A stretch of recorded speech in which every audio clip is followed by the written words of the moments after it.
Assalamualaikum warahmatullahi wabarakatuh. Berjumpa kembali dengan saya Atika Oktavia Dewi, CGP Angkatan 10 dari SD Negeri 2 Tebis, Kabupaten Trenggalek. Kali ini saya tidak sendiri, saya ditemani Bu Emi Istiqomah. Beliau guru kelas 6 di SD Negeri 2 Tebis. Assalamualaikum Bu Emi. Waalaikumsalam Bu Atika. Bagaimana kabarnya Bu Emi hari ini? Alhamdulillah baik. Hari ini kita akan mengadakan percakapan praobservasi ya Bu. Sebab nanti saya akan mengamati panjenengan jalannya proses pembelajaran yang Ibu lakukan di dalam kelas atau sebelum saya melakukan observasi supervisi. Adapun tujuan dilakukannya supervisi adalah untuk mengetahui dan mengevaluasi jalannya proses pembelajaran yang Ibu lakukan dan kenapa hari ini kita melakukan percakapan praobservasi sebagai persiapan awal sebelum nanti Ibu melakukan kegiatan pembelajaran agar lebih siap dan lebih percaya diri sehingga memberikan pembelajaran yang lebih baik lagi kepada murid. Ada beberapa pertanyaan Bu yang ingin saya sampaikan kepada Ibu sebelum kita nanti melanjutkan. Saya ingin melakukan observasi terhadap pembelajaran panjenengan, pembelajaran berdiferensiasi yang Ibu lakukan pada materi rangka tubuh manusia di kelas 6. Sangat menarik ya Bu. Sebelum observasi ini, bolehkah saya bertanya beberapa hal mengenai pembelajaran diferensiasi yang akan Ibu lakukan? Sangat boleh sekali Bu. Saya senang sekali jika pembelajaran saya bisa menjadi bahan observasi Ibu, khususnya pada materi rangka tubuh ini. Memang cukup menarik sekali untuk dibedakan tingkat kesulitannya. Ibu akan melaksanakan proses pembelajaran berdiferensiasi ya Bu? Iya Bu. Kalau boleh saya tahu model pembelajaran apa yang akan Ibu lakukan nanti? Saya akan melakukan pembelajaran diferensiasi dengan menggunakan model pembelajaran PBL atau Problem Based Learning. Untuk langkah-langkahnya Ibu bisa dijelaskan secara garis besar saja? Baik, untuk PBL itu sendiri itu adalah pembelajaran yang saya kira sangat efektif digunakan untuk siswa, terutama siswa kelas tinggi, karena PBL itu sendiri menuntut siswa untuk berpikir kritis serta mereka mencari tahu sendiri atau kritis. Dengan PBL itu nanti peserta didik itu bisa digali critical thinkingnya dalam pembelajaran, dan masih banyak 4C-nya yang bisa digali pada model pembelajaran PBL itu sendiri Bu. Kemudian apa yang menjadi dasar Ibu dalam mengelompokkan siswa untuk pembelajaran diferensiasi ini? Saya mengelompokkan siswa berdasarkan kemampuan awal mereka dalam memahami konsep-konsep dasar tentang rangka. Ada kelompok tinggi, ada kelompok sedang, dan ada kelompok rendah. Kemudian aktivitas pembelajaran apa saja nanti yang akan diberikan kepada masing-masing kelompok? Untuk kelompok tinggi, saya akan memberikan tugas proyek membuat Untuk kelompok tinggi, saya akan menugaskan siswa dalam kelompok untuk membuat replika tangan Bu. Adapun replika tangan nanti akan dibuat dengan 3 dimensi lengkap. Nanti siswa akan mempresentasikan hasilnya beserta fungsinya. Nah, di sana nanti ada sedotan yang berfungsi sebagai sendi dan ada benang yang nanti akan berfungsi sebagai ototnya. Nah, kemudian untuk kelompok sedang, saya akan meminta mereka untuk mengerjakan tugas terkait dengan sendi dan otot. Untuk kelompok rendah nanti saya akan meminta mereka untuk mengamati video pembelajaran dan meminta mereka mereka nanti untuk merangkum apa yang mereka tahu tentang materi yang sudah saya sampaikan tadi. Kemudian bagaimana Ibu memastikan bahwa semua siswa dapat mencapai tujuan pembelajaran yang telah ditetapkan?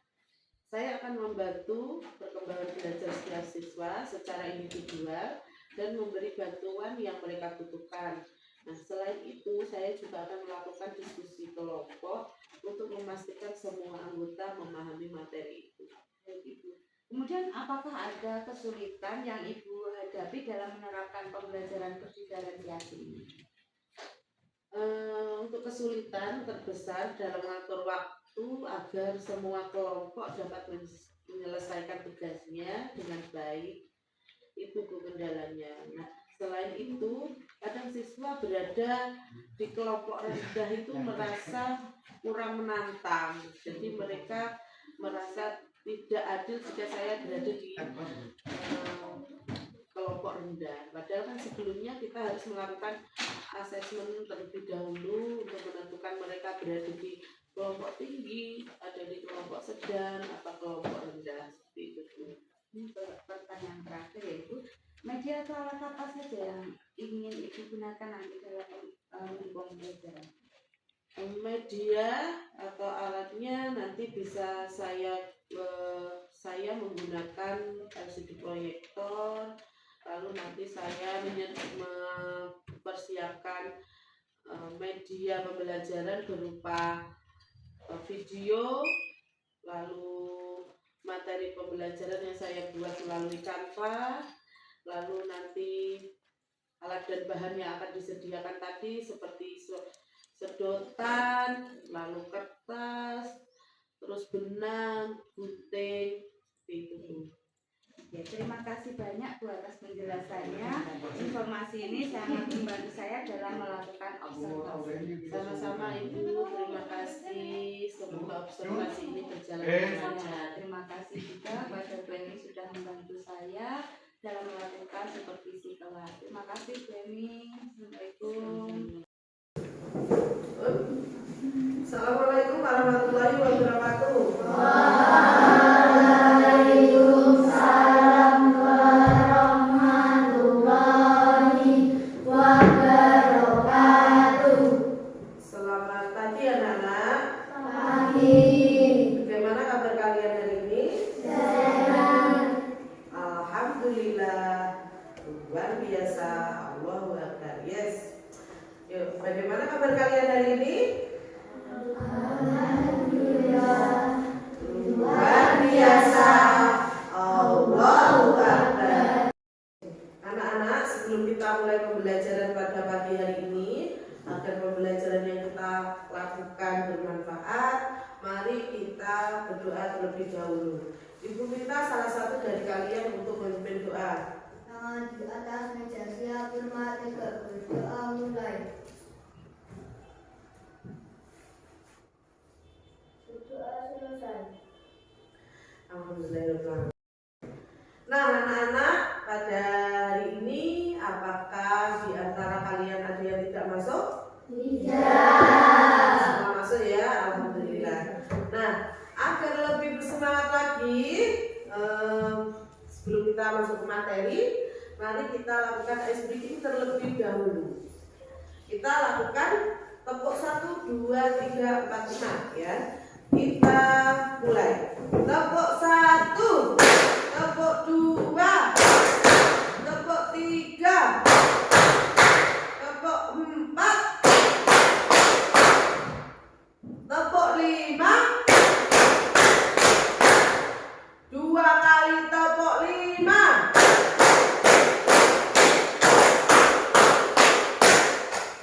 Nah, anak-anak, tadi kita sudah melakukan ice breathing. Jadi kalian lebih semangat dan lebih siap untuk belajar. Nah, anak-anak, sekarang Ibu ingin tanya sama kalian. Di antara kalian sempat nggak ya pernah berpikir, kok kita itu bisa bergerak? Ini kok tangan ini gimana ya kok bisa bergerak? Bangun tidur itu sempat nggak bisa ya tangan saya ini bergerak seperti ini, terus ini bisa dibelokkan seperti ini, kepalanya juga bisa diputar seperti ini. Terus kalau kalian mau melakukan passing bola voli bisa seperti ini. Kok bisa ya? Dan itu di sendi-sendi kalian, di bagian-bagian tubuh kalian itu fungsinya beda-beda. Ada yang bisa seperti ini, putar seperti ini, ada yang bisa seperti ini, ada yang bisa seperti ini, beda-beda kan. Nah, kira-kira ada nggak ya yang pernah berpikir kok bisa ya? Kira-kira kenapa ya? Nah, hari ini kita akan belajar tentang itu. Nah, di sini Ibu memiliki tampilan media pembelajaran yang Ibu beri judul Sentuh Kunaya atau Sendi Tubuh dan Kegunaannya.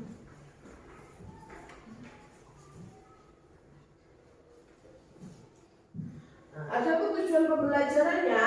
Yang pertama, agar kalian dapat membedakan klasifikasi sendi dan memahami fungsi masing-masing jenisnya. Kemudian yang kedua, memahami berbagai gerakan sendi dan mendefinisikan bagaimana ligamen dan tulang rawan berkontribusi terhadap stabilitas sendi. Lalu yang ketiga, agar kalian dapat mengaitkan konsep sendi dengan aktivitas sehari-hari.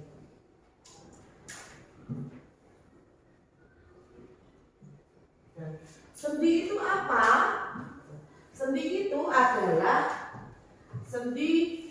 itu biasa dikenal juga dengan artikulasi, yaitu tempat di mana tulang atau tulang rawan berdekatan bersatu untuk membentuk suatu sambungan. Nah, mereka dapat diklasifikasikan berdasarkan struktur, berserat, tulang rawan atau sinovial, dan fungsinya bisa bergerak, sedikit bergerak atau bergerak bebas. Lalu sendi ada apa saja? Nah, ini namanya sendi peluru. Di mana ini? Letaknya di mana? Di sini. Pundak. Bentuknya seperti ini loh anak-anak. Jadi bagaimana? Coba dipraktekkan. Ini seperti gambar seperti ini. Bisa bagaimana? Nah, bisa memutar seperti ini kan? Nah, ini namanya sendi peluru. Sendi peluru merupakan sendi yang bisa bergerak ke segala arah. Coba diputarkan pundaknya. Bisa memutar ke segala arah? Bisa. Contoh sendinya yaitu sendi yang hubungan antara tulang atas dan gelang bahu ya, di sini ya. Lalu kemudian yang kedua ada sendi Excel. Sendi Excel ada di mana nih? Bergerak ke segala arah. Kalau sendi Excel cuma bisa digerakkan, terjadinya pergerakan satu arah saja, hanya satu arah saja. Biasanya sendi Excel hanya bisa diluruskan atau ditekuk, hanya bisa diluruskan atau ditekuk saja. Itu namanya sendi Excel. Adanya selain di siku di mana? Selain di siku di mana? Yang sama. Betul, pintar. Ada di lutut dan di siku. Lutut juga sama fungsinya. Ada sendi Excelnya. Lalu yang ketiga ada sendi putang. Ada di mana ini? Leher. Sendi putar adalah jenis sendi sinovial pada tubuh manusia yang memungkinkan gerakan rotasi di sekitar poros tengah. Ya, coba dipraktekkan. Sendi putar bisa memutar, tapi tidak bisa memutar 360 derajat.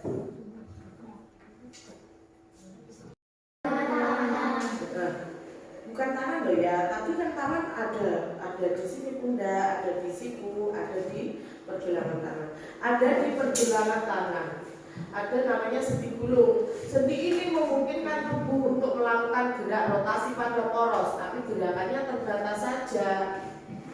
Ada ini sendinya ada di antara tulang hasra dan mengumpil. Di sini loh, seperti ini. Lalu ada sendi pelana. Sendi pelana ada di mana ini? Jari. Pangkal ibu jari. Ini yang dilingkari itu loh. Ibu jari yang mana? Di pangkal ibu jari. Pangkal berarti yang mana? Yang sebelah sini.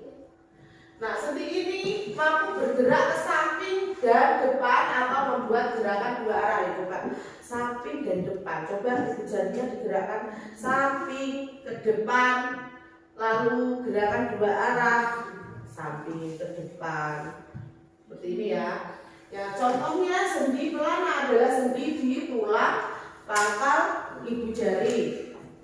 Lalu ada sendi luncur atau sendi geser. Ada di mana ini?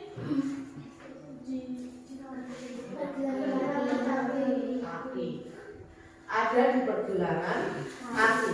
Nah, sendi luncur atau sendi geser yaitu sendi yang memungkinkan suatu tulang melakukan gerak meluncur atau menggeser pada bidang datar. Itu bisa seperti ini loh. Contohnya adalah sendi antar tulang pergelangan kaki. Nah, anak-anak, kira-kira kalau kalian hanya punya tulang saja, apakah bisa digerakkan? Tubuh kalian bisa bergerak? Tidak. Jika hanya ada tulang saja, coba kalian lihat kerangka tulang seperti itu loh. Kerangka tulang bisa dilihat ya.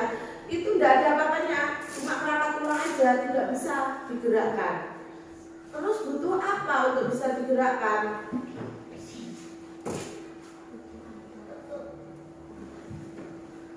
Ada otot. Nah, otot itu jenisnya ada. Yang pertama otot luri, lalu otot jantung, otot luri ini seperti ini bentuknya. Otot luri,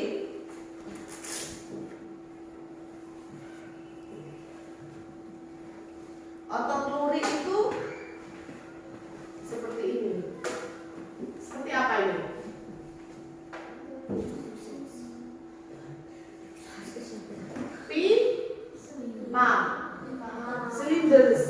Silindris ini bentuknya otot luri seperti ini. Otot luri adalah otot yang strukturnya terdiri dari serat silindris memanjang yang berinti banyak dan menampilkan penampakan bergaris yang disebut striasi. Ini ada garis-garisnya, garis-garis seperti ini. Beberapa contoh untuk rangka antara lain bisep grasil, paha depan, otot tebal berbentuk seperti kipas yang terletak di anterior dari dinding dada. Letaknya di anterior dinding dada. Lalu ada otot jantung. Sama otot lurik tadi beda enggak? Bedanya apa? Bentuknya, pinter. Bentuknya seperti apa? Huruf B dan M. Bentuk W atau M. Ini namanya apa? Ototnya itu bercabang. Ada cabang-cabangnya. Beda kan sama tadi? Otot lurik itu bentuknya seperti silinder. Kalau otot jantung bentuknya bercabang. Namanya otot jantung, berarti berada di mana? Jantung. Fungsinya untuk apa? Memompa darah ke seluruh tubuh dengan mengontraksikan jantung. Tanpa otot ini, jantung berkontraksi.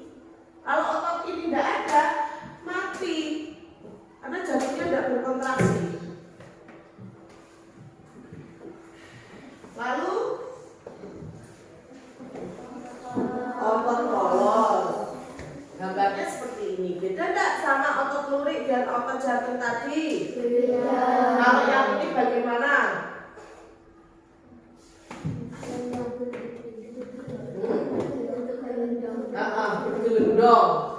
Bergelendong seperti ini. Otot polos. Polos, namanya polos itu tidak ada lurik-luriknya. Berbentuk gelendong dan mengandung inti tunggal. Ada di mana otot ini? Saluran pencernaan. Di pembuluh darah juga ada dan juga ada di kandung kemih. Nah, fungsi otot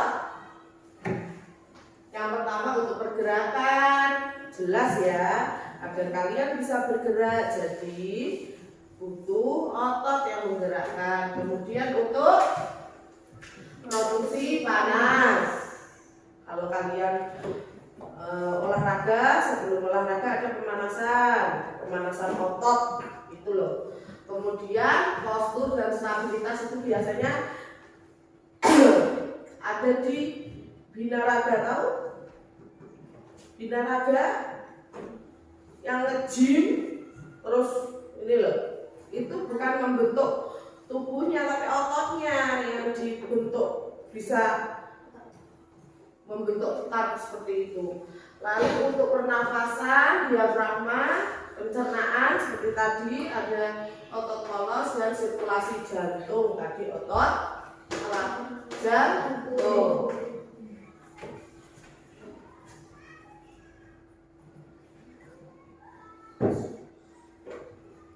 Nah, tadi kita kan sudah belajar tentang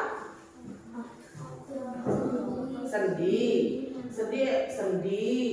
Terus sendi ada sendi apa saja?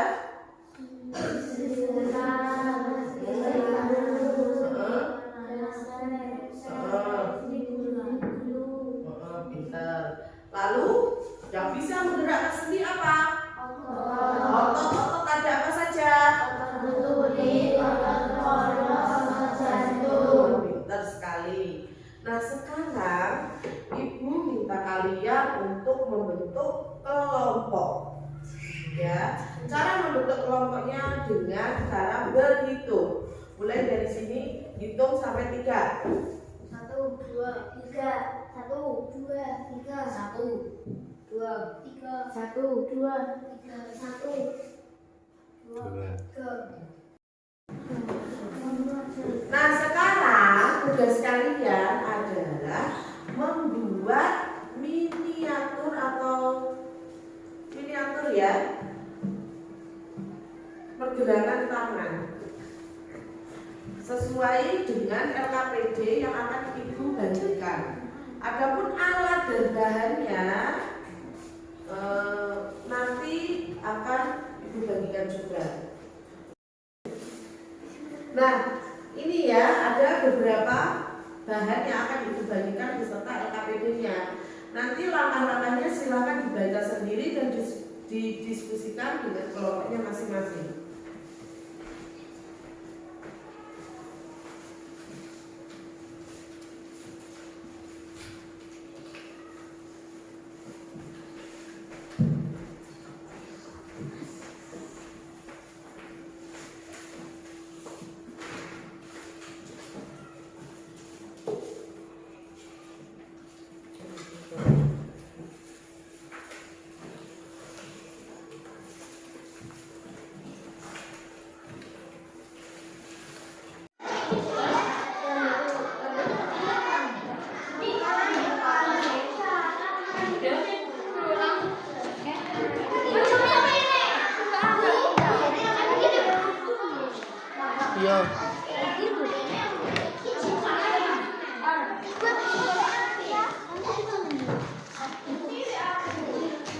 Masa ngeplat drijine dhewe-dhewe ndak bisa.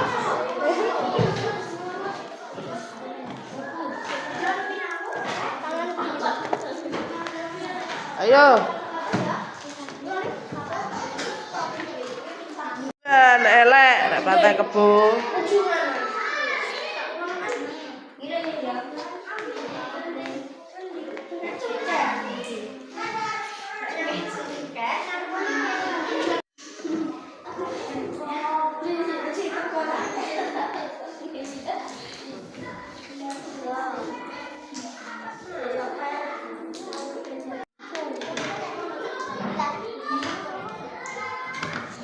Wes apa?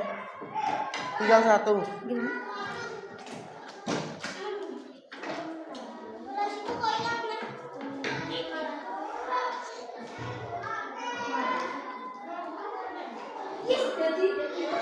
Delok.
Nah, anak-anak tadi kita kan sudah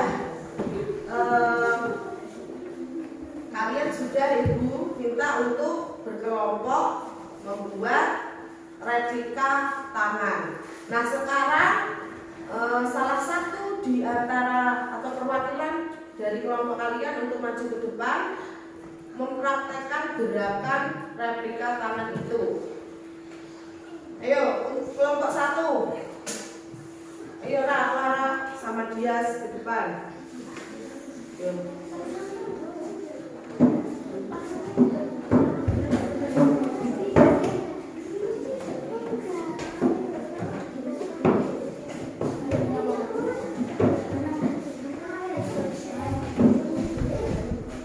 Coba ditunjukkan kepada temannya bagaimana cara bergeraknya.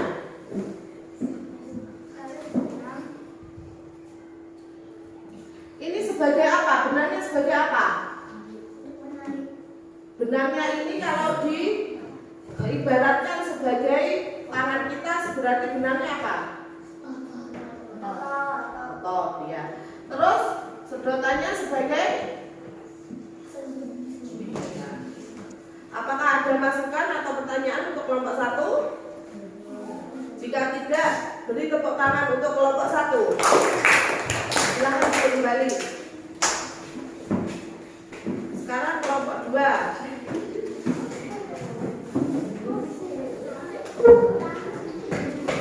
Coba diperhatikan apakah berfungsi, replikanya berfungsi apa tidak ini? Kelima jarinya berfungsi. Ayo Zulfa sama Dila. Oh ya. Ayo tunjukkan hasilnya. Ya. Apakah ada yang kurang dari pekerjaan kelompok 3? Enggak ya. Tepuk tangan untuk kelompok 3. Untuk menguji kemampuan kalian dalam memahami materi yang sudah Ibu jelaskan tadi dan yang sudah kalian praktekkan, sekarang Ibu punya soal dalam bentuk game. Ya. Nanti kelompoknya bergantian untuk menjawab soal ini. Jika soalnya salah, jadi dilempar ke kelompok yang lain. Oke? Siap ya? Kita mulai. Mulai dari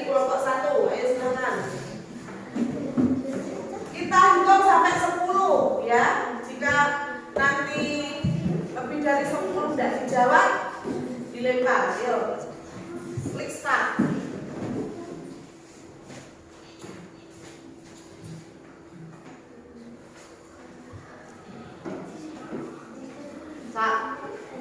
Yuk. 1, 2, 3, 4, 5, 6, 6. Yuk, latihan kelompok 2.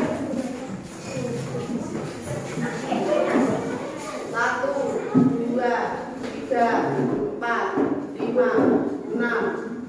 Lanjut 8. Lanjut.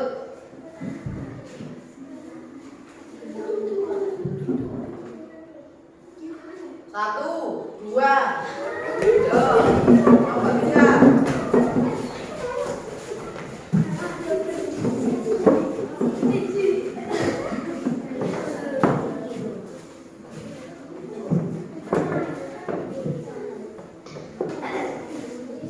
Yuk, 1, 2, 3, 4. Itu, nanti kelompok 1.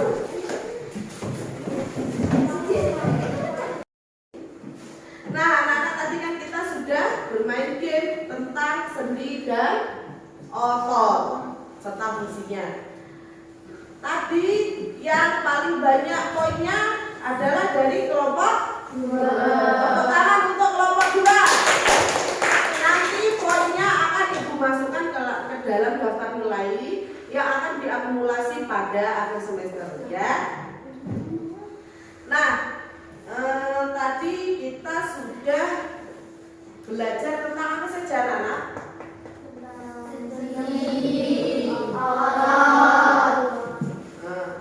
Lalu di antara pembelajaran yang sudah kita lakukan tadi, proses atau materi yang mana yang paling kalian sukai? Kenapa kira-kira kok suka sekali dengan kuis atau game ini? Nah, tadi kita kan sudah bermain game, sudah melakukan praktek dengan membuat replika tangan.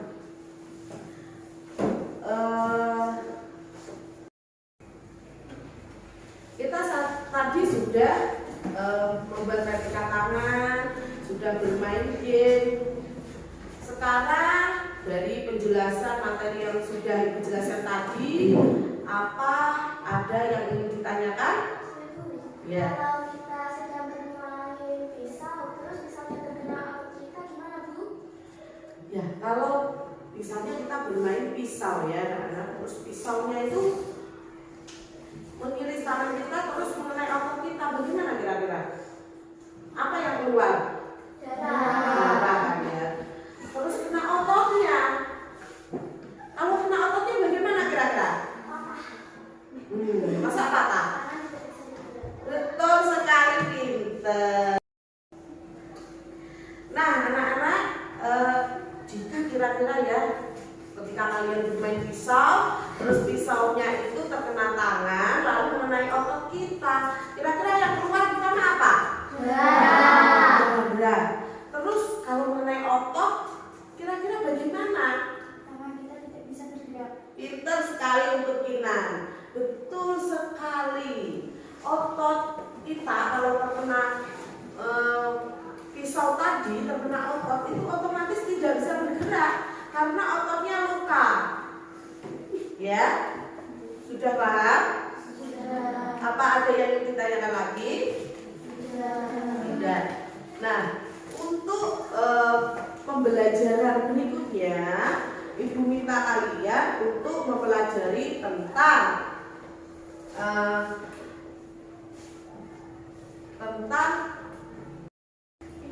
untuk pembelajaran selanjutnya untuk besok Ibu minta kalian untuk mempelajari kelainan pada tulang yang ada di buku kalian.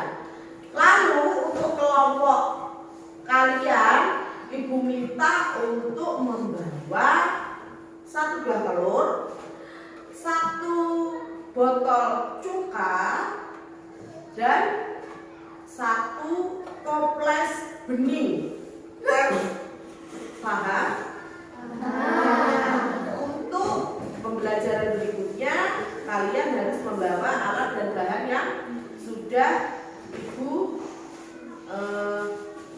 sampaikan tadi ya. Nah, sebelum kita akhir pembelajaran pada hari ini, Ibu berpesan pada kalian untuk selalu menjaga kesehatan tubuh. Kita harus selalu bersyukur pada Tuhan Yang Maha Esa karena kita diberi kesempurnaan tubuh, bisa bergerak dengan leluasa, bisa bernafas, jantungnya bisa bekerja, darahnya bisa mengalir lancar. Jadi caranya untuk bersyukur yaitu dengan cara menjaga kesehatan dan merawat tubuh. Nah, sebelum kita akhiri pembelajaran hari ini, nah anak-anak, sebelum kita mengakhiri pembelajaran hari ini, meminta salah satu di antara kalian untuk memimpin doa. Tangan di atas meja, siap bermata tegak, berdoa mulai. Berdoa selesai. Alhamdulillah. Ibu rasa pembelajaran hari ini akan Ibu cukupkan. Semoga pembelajaran pada hari ini dapat membawa manfaat untuk kita semua. Wassalamualaikum warahmatullahi wabarakatuh. Waalaikumsalam warahmatullahi wabarakatuh. Warahmatullahi wabarakatuh. Berjumpa kembali dengan saya di dalam percakapan pasca observasi bersama saya Atika Octavia Dewi, calon guru penggerak angkatan 10 dari SD Negeri 2 Tebis, Kabupaten Trenggalek. Saya masih ditemani oleh Ibu Emi Istiqomah selaku guru kelas 6 yang telah diobservasi pada kegiatan supervisi akademik. Dan pada saat ini saya pun ditemani oleh Bapak Ikhwan Abdillah sebagai pengajar praktik pada pendidikan guru penggerak angkatan 10. Assalamualaikum Pak Ikhwan. Assalamualaikum Bu Emi. Bagaimana kabarnya hari ini Pak Bu? Baik, di percakapan pasca observasi ini saya akan memberikan pertanyaan kepada Bu Emi terkait dengan jalannya proses observasi kelas yang sudah Ibu lakukan dengan tujuan untuk mengevaluasi sejauh mana proses pembelajaran yang sudah Ibu lakukan. Untuk pertanyaan pertama, Ibu, bagaimana perasaan Ibu terkait dengan berjalannya kegiatan observasi kelas yang sudah berlangsung, Bu?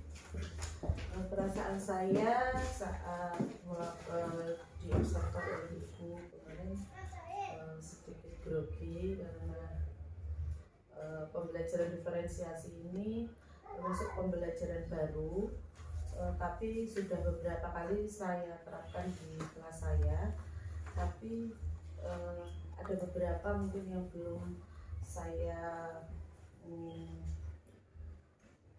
pahami atau mungkin belum saya kuasai, dan saya masih belum sempurna untuk melakukan praktik di kelas saya kemarin, Bu. Alhamdulillah ya Bu, sebenarnya secara keseluruhan sudah berlangsung dengan baik. Kemudian bisa diceritakan kembali Bu, area pengembangan apa yang Ibu lakukan di dalam kelas, kemudian langkah-langkah atau tahapan pembelajaran apa yang sudah Ibu lakukan di dalam kelas. Baik Bu. Nah, sebelum melakukan pembelajaran diferensiasi, tentu saya menyiapkan beberapa perangkat pembelajaran yang akan saya gunakan untuk melakukan pembelajaran tersebut. Nah, pembelajaran diferensiasi ini kan pembelajaran yang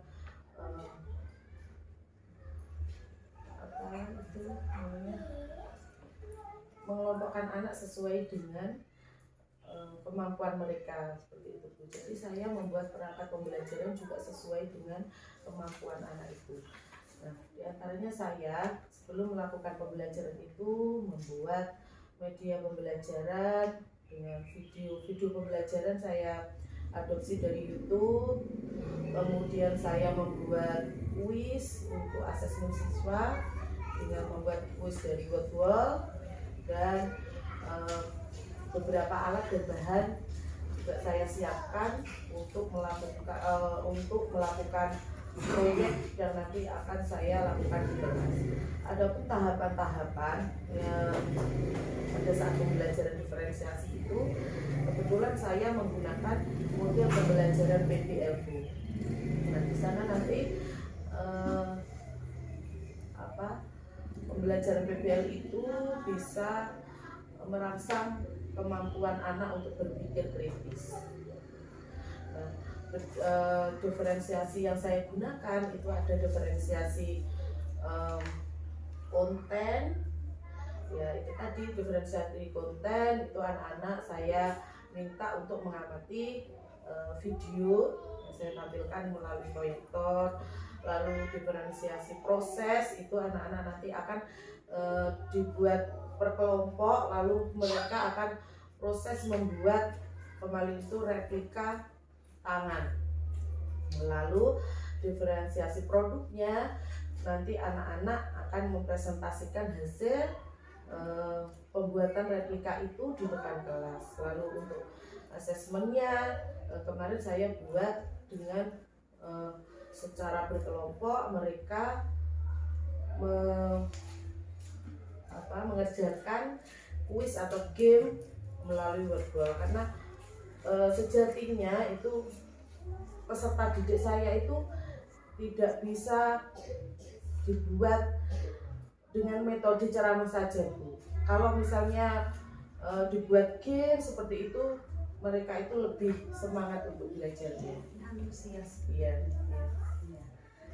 Baik Bu, jadi area pengembangannya itu berkaitan dengan pengetahuan, kemudian keterampilan dan juga sikap ya Bu. Ya. Nah, menurut Ibu sejauh mana area pengembangannya Ibu tadi sudah sampaikan, apakah sudah berhasil dilakukan di dalam kelas atau belum Bu? Jika mengukur keberhasilan siswa itu menurut saya masih belum sepenuhnya berhasil Bu, karena itu diferensiasi itu mungkin kalau siswa itu dikelompokkan ke dalam kemampuannya tinggi, sedang, rendah itu kadang yang di siswa yang dikelompokkan ke dalam kemampuan yang rendah itu merasa dirinya mampu jika saya mengerjakan di kemampuan yang sedang atau tinggi seperti itu. Mereka mungkin nanti mungkin saya akan lebih teliti lagi dalam mengelompokkan siswa ini dengan melakukan asesmen diagnostik terlebih dahulu kepada mereka. Dan lalu apa tadi?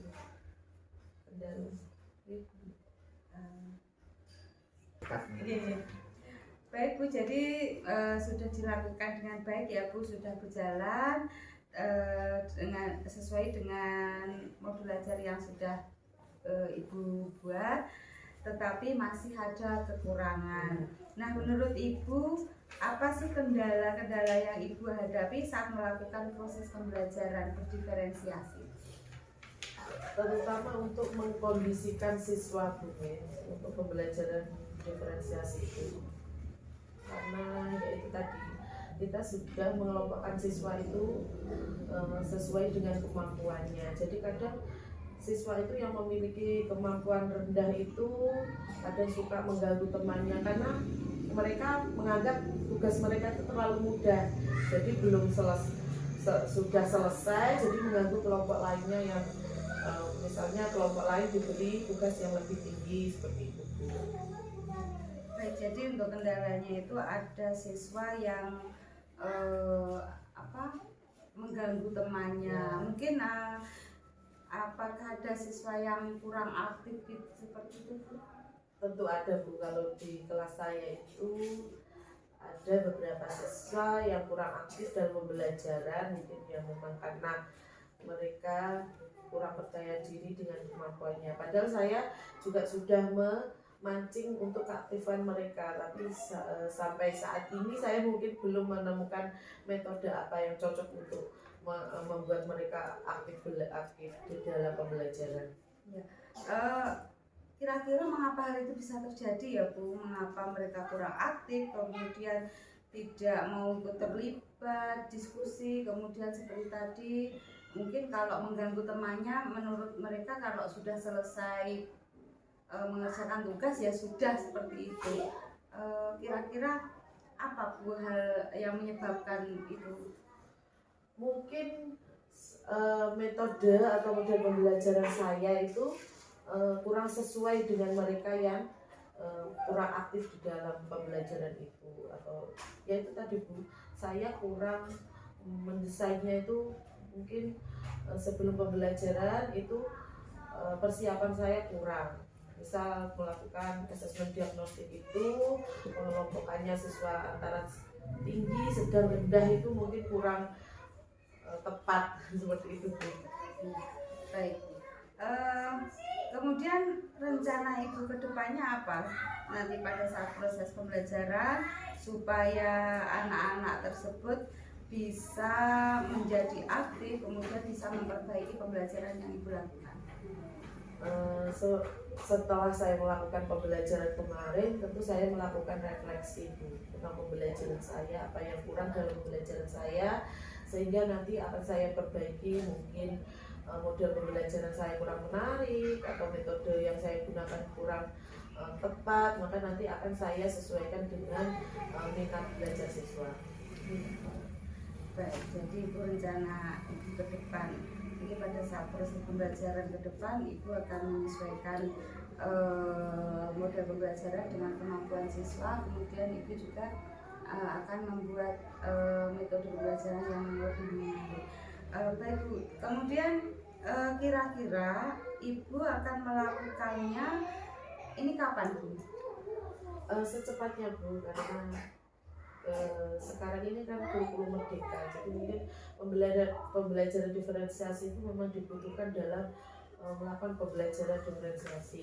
Mungkin hari ini saya akan menyiapkan media perangkat pembelajaran yang sesuai dengan minat dan minat peserta didik saya. Mungkin besok Senin bisa saya praktekkan di kelas saya. Baik Bu, berarti Ibu akan melakukan perubahan ini secepatnya. Baik Bu Emi, terima kasih banyak atas jawaban-jawaban dari Bu Emi. Mudah-mudahan apa yang direncanakan bisa secepatnya terrealisasi dan mendapatkan hasil yang maksimal. Baik, selanjutnya saya memberikan kesempatan kepada Bapak Ikhwan sebagai pengajar praktik untuk memberikan umpan balik atau tanggapan terkait dengan jalannya kegiatan percakapan pasca observasi ini, atau mungkin kegiatan observasi kelas yang sudah saya lakukan dan tadi videonya sudah Pak Ikhwan Kirsani. Monggo Pak Ikhwan.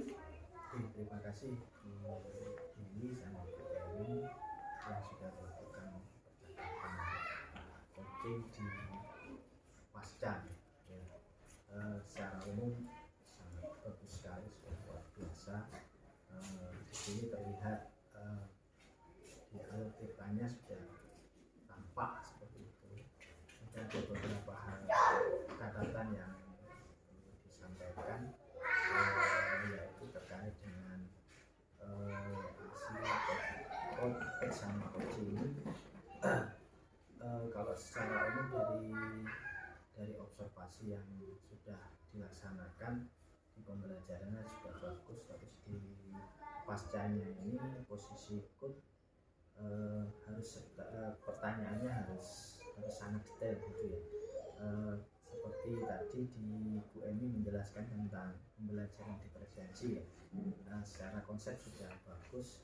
Ada beberapa hal yang perlu dikonfirmasi atau ditanyakan lebih detail, itu mungkin tekniknya kayak apa, terus nanti kendalanya kayak apa, terus skenarionya kayak apa, itu harus diburu oleh coach untuk ke coaching-nya. Ini yang harus ada. Sebenarnya tadi sudah ada, tapi cara menggalinya yang harus kurang detail, yang harus detail. Sehingga tidak sebatas saya nanti akan melakukan diferensiasi ya, diferensiasi kayak apa gitu. Tentunya kan dari kemarin Bu M sudah melakukan kegiatan di observasi, sudah melakukan praktek, tentunya kan dari beliaunya pasti ada kendala ya. Kendala ini yang harus diikut untuk digali sampai sedetail mungkin untuk menemukan jawaban yang konkret.